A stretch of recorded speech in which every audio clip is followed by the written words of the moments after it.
How to send snap from camera roll as a normal snap. Hey there, welcome back to the channel, and let's get right into this tutorial. To send snap from camera roll as a normal snap, you can follow this quick and easy step. Start off by launching your Snapchat application in your device. Now over here you need to click on the search icon that is at the bottom. Once you are in here, in the search option, you can search for keywords such as photo, gallery, or so on. Tap on any of the suggested one.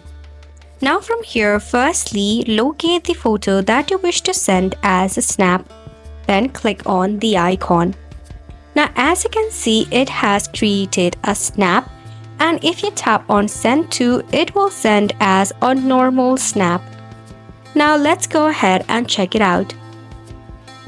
So as you can see, this right here is the one that we recently sent, and as you can see, straight from your camera roll, it has been sent as a normal snap.